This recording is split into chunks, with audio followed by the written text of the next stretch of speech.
Alors vous allez voir, il y a un débat qui a été intéressant sur CNews. Je vous le propose parce qu'il oppose un jeune à un vieux. Il oppose Éric Tegner à Jean-Claude Dacier, qui représente les boomers. Alors deux points de vue différents, mais on voit bien que une certaine partie de la jeunesse en a ras-le-bol de tendre la joue droite. Hein, ils en ont marre. La victimisation, ça suffit. Et il y a un moment donné, il va falloir être radical, comme il le dit, parce que les mots du genou, comme Bardella, même Marion, qui disait que la Russie, oui, où Trump a été brutal avec Zelensky, ils avaient tous ils sont revenus des États-Unis. Là, Bardella, il est revenu des États-Unis en disant la queue entre les jambes. Il a fait un voyage aller-retour pour s'en prendre au parti de Trump. Le con, parce que franchement, le seul à défendre Trump, à défendre Marine Le Pen, c'est Trump aujourd'hui. Je pense pas que les démocrates, ils sont montés au charbon pour défendre le cas de Marine Le Pen. Alors s'il y en a un qu'il faut les se mettre dans sa poche, c'est Trump. Manque de peau, Bardella, qui se veut plus intelligent que la moyenne, il a critiqué Trump, il est allé, il s'est mal comporté là-bas, il est revenu, catastrophe. Il a léché le cul du système en allant sur tous les médias mainstream, alors que le seul média où il peut être entendu correctement et interviewé correctement, c'est CNews aujourd'hui. Maintenant, il choisit d'aller chez les autres, là, les gauchistes, en pensant que ça va faire bien, en essayant de gratter quelques voix à gauche. Mais ils sont cons au Rassemblement National. T'as l'autre qui a critiqué aussi la Russie. Le seul qui défend Marine Le Pen, c'est Poutine aujourd'hui. C'est pas Zelensky. On l'a pas entendu Zelensky sur Marine Le Pen s'exprimer. Par contre, t'as Poutine. Donc t'as Trump et Poutine qui soutiennent parce qu'ils savent que c'est le parti de droite qui est plutôt pro-russe et plutôt anti-guerre et qui est plutôt pro-anti-wokisme. C'est ça qui fait que ça rassemble Poutine et Trump. Ben, t'as le Rassemblement National qui se veut plus intelligent que les autres, qui lui décide de critiquer Poutine et critiquer Trump, les seuls qui sont capables de les aider éventuellement. Et non, ils se mettent à dos leurs propres alliés et ils se couchent devant leurs ennemis. Bah, résultat des courses, ils payent cher, ils vont payer très cher. Parce que c'est des bouts du genou, parce que c'est des gens qui sont dans une stratégie perdante, et aujourd'hui, ils s'en prennent plein la gueule. Et je dirais que d'une certaine manière, ça me fait de la peine, parce que Marine ne mérite pas ça quand même. Je veux dire, c'est dégueulasse. Ils sont dégueulasses à gauche. Ils tirent sur l'ambulance, c'est dégueulasse. Je peux pas, les pourritures de gauche, je peux pas les supporter. Mais le Rassemblement National, ils l'ont voulu. Qu'est-ce que vous voulez? Ils l'ont voulu. Ils ont prêté le flanc à ces gens-là. Ils ont voulu se coucher aussi. Ils ont voulu aller faire bis-bis avec tous ces gens-là. Bah, ils leur crachent à la gueule maintenant.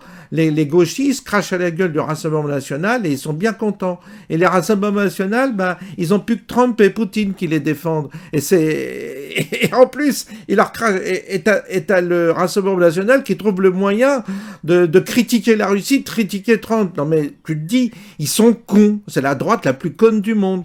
T'as mon député, moi, qui passe son temps à courir parce que sa priorité, c'est les décharges sauvages. Hein, t'as pas d'autres sujets en ce moment. T'as pas d'autres sujets que ça. Donc il y a un moment donné où j'en ai un peu ras-le-bol de ce Rassemblement National. Et je me dis que finalement, il mérite. C'est triste, mais il mérite. Qu'est-ce que vous voulez?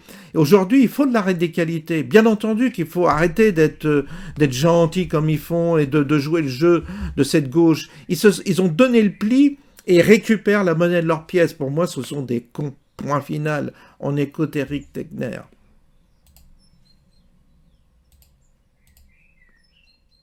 Marine Le Pen se plaigne, mais pas trop fort. Attention, si ça s'embrasse, ça va être de sa faute. Cher ami. Non, mais je l'ai compris comme lui. Je suis désolé. Ça m'étonne pas. Ces menaces, son pistolet, il est en plastique aujourd'hui. C'est-à-dire qu'il ne peut pas faire grand-chose. Moi, c'est intéressant l'exemple de Donald Trump que vous donniez tout à l'heure. Vous savez, Donald Trump, Oui. Tout le monde aujourd'hui, on va l'écouter, Donald Trump. sauf eux justement, qui se disent on va virer plein de gens, on va tout changer, en fait on va mettre en place les réformes. Oui. Mais on est en train de comprendre quoi ? Que lui, tout simplement, il y a eu quand même tentative d'assassinat, ils ont essayé de le mettre en prison. Donc oui, une fois qu'il est élu et qu'il gagne, il comprend qu'en fait, en face, ils veulent le tuer. Ils veulent le tuer et donc il faut mettre en place des réformes radicales. Et donc aujourd'hui, ce qu'il faut quand même, c'est de la radicalité. Sinon, on va être condamné à faire quoi ? À dire attendre la joue gauche, voilà. Et on va dire. Ça veut dire quoi de la radicalité ? Non, mais la radicalité, c'est-à-dire qu'aujourd'hui, non mais ce que je veux dire, c'est qu'aujourd'hui, on fait beaucoup de débats sur le problème aujourd'hui des juges, de la justice politisée, etc. Mais ça veut dire quoi ? Il faut de la radicalité. L'heure n'est pas tout changer. Ça veut dire que la capacité changer, justement dans les ministères, les hauts fonctionnaires, de supprimer toutes les subventions. Il y a des dizaines de milliards d'euros de subventions, tout couper. Et voilà, c'est ça qu'il faut faire, de rééquilibrer. Ça veut dire on donne énormément d'argent à Libération, on va le donner à d'autres médias. Non mais déjà, avant de tout changer, Attendez, mais c'est important, sinon on perd en permanence. Regardez, s'il n'y avait pas CNews, aujourd'hui, elle serait lynchée sur la place publique, Marine Le Pen, sans qu'il y ait le moindre média qui puisse lui dire attention, c'est pas... J'ai un échange, attendez 2 secondes, Nathan. J'ai un échange entre 2 générations là, qui essayent de se comprendre. Donc j'aimerais qu'on profite de ce moment, d'une génération à l'autre, de Dacier à Tegner. Jean-Claude, comment vous jugez la demande de radicalité d'Éric Tegner ? Je pense que je me méfie des radicalités, quelles qu'elles soient. Nous verrons les résultats que le Trumpisme donnera aux États-Unis. Oui. J'espère que ce sera moins pire qu'à l'heure actuelle, parce qu'à l'heure actuelle, c'est pas terrible. J'espère que ça se passera pas trop mal et qu'il va réfléchir véritablement à ce qu'il fait. Mais on n'est pas tout à fait d'accord sur le Trumpisme. Je redoute simplement qu'on ait en France un phénomène, je dis pas identique, c'est pas possible, mais je me méfie d'une dégradation du climat terrible.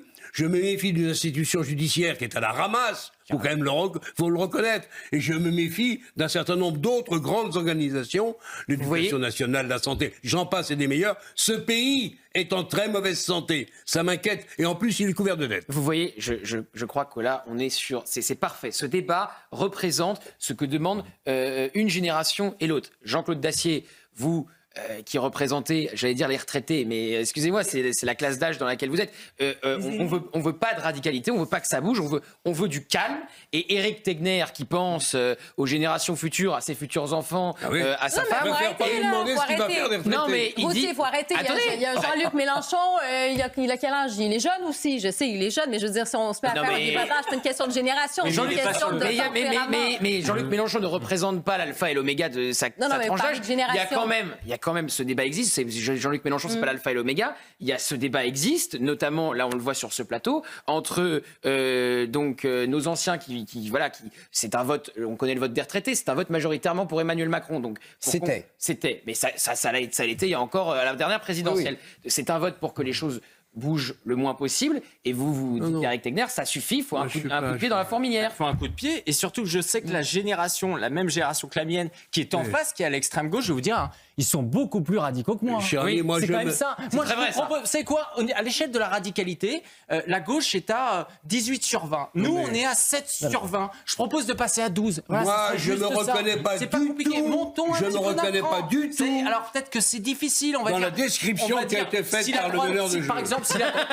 Par exemple, si la droite gagne, et si on fait en sorte que le ministre de la Culture soit pas de gauche. Oui. Voilà, ce serait pas mal. Alors, répondez au meneur de jeu, Jean-Claude. Je dis simplement que je suis moi, non pas un représentant des retraités, car je n'ai pas le sentiment d'appartenir à cette caste, même si je le suis. Néanmoins, je suis depuis longtemps, à l'époque où vous parliez d'autre chose, je suis depuis longtemps partisan de réformes profondes, sérieuses, qui sont indispensables à ce pays, notamment et pas seulement au plan économique. Hélas, quand j'en parlais il y a 1 an, 2 ans, 3 ans, tout le monde disait, ce pauvre Dacier, il ne sait parler qu'économie, il enquiquine tout le monde. Qui disait ça ? C'est curieux, je sais pas, l'environnement. Au jour d'aujourd'hui, on se dit, oui. Trouvez-les-moi, ceux qui disent ça. 3300 milliards de dettes, ça fait beaucoup. La justice est totalement politisée. L'éducation nationale, ça fonctionne pas. J'en passe et des meilleurs. Je suis pas, moi, partisan de tout garder comme c'est. Sûrement pas. Je suis partisan de réformes profondes. Qui les fera ? C'est ma question. Qui les fera ? C'est ma question. Oui, les réformes profondes, elles sont pas prêtes d'arriver avec un peuple avachi comme nous avons, plus une droite totalement culpabilisée, qui se victimise, voilà. C'est un désastre total à droite, on peut le constater aujourd'hui. Les résultats sont évidemment pitoyables. Pourquoi ? parce qu'on a une droite qui continue à se culpabiliser d'être à droite, tu as une droite qui critique Trump, tu as une droite qui est pro-Ukraine et contre la Russie. Bardella, il s'est mis pro-Ukraine et contre la Russie, sans entendre le sens de l'histoire. Ils sont à côté de la plaque totalement, quoi. Et puis vous avez effectivement des bouts du genou, quoi. Quand on va avoir une manifestation pacifique, pacifique. Bah vas-y, avec tes manifestations pacifiques, tu vas voir ce que ça va donner, tout ça. Non, franchement, là... et il croit quoi? Qu'on appelle, elle croit quoi, Marine? Qu'on appelle, elle va pas être condamnée, mais c'est mort. C'est mort d'avance. Ils n'ont pas compris que ce n'était pas une question de justice, que ce n'était pas une question de mécanisme de la justice. C'est une question qu'ils veulent la mort de Marine Le Pen, ils veulent la mort de la droite. Ils ont tué Fillon, ils ont tué Sarkozy, tout ce qui est un peu à droite, ils veulent les éliminer. Ils veulent plus qu'un parti unique, c'est-à-dire un parti de gauche. Point final. Donc ils vont éliminer tous les candidats de droite. Il n'y en aura plus un sur la scène. Pourquoi? Un qui représente un danger, ils l'élimineront. Évidemment, ils vont laisser Asselineau, là, avec son bureau, la UPR. Ils vont laisser, avec ses petites manifs et ses chansons des années 80, Philippot. Il n'a même pas un élu, le mec. Mais tout le monde dit, ah, c'est Philippot, il n'a pas un élu. Ce serait bien quand même, quand tu as un parti, d'avoir au moins un élu. Zemmour, c'est fini. Zemmour, Sarah tout ça, et le couple, il n'y a que le couple. Ça va pas. C'est un échec aussi pour Zemmour. Son parti, c'est un échec. Donc, tu n'as pas un seul candidat à droite qui a été capable de tenir, de fédérer et de se montrer virulent face au système qui veulent leur mort. Point. C'est ça qu'ils n'ont pas compris. T'auras beau te débattre, faire appel et aller en cassation, l'État profond veut la mort de la droite.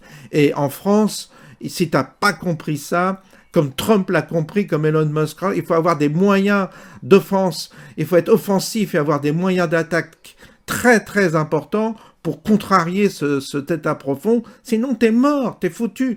Et tant que tu joues dans la même cour en disant « Ah non, mais si on change de loi, ça va changer. » Non, ils trouveront toujours un moyen de t'éliminer parce que t'as en face de toi des gens qui sont déterminés à te tuer. C'est ça qu'il faut arriver à comprendre. Et la droite ne l'a pas compris. Ils sont mous du genou, ils comprennent rien, ils se mettent mal avec leurs alliés et ils se mettent bien, ils essayent de lécher le cul de leurs adversaires. C'est tout faux, tout faux. Et aujourd'hui, ils vont payer, et nous avec, ils vont payer cette stratégie désastreuse. Voilà mon opinion sur la question.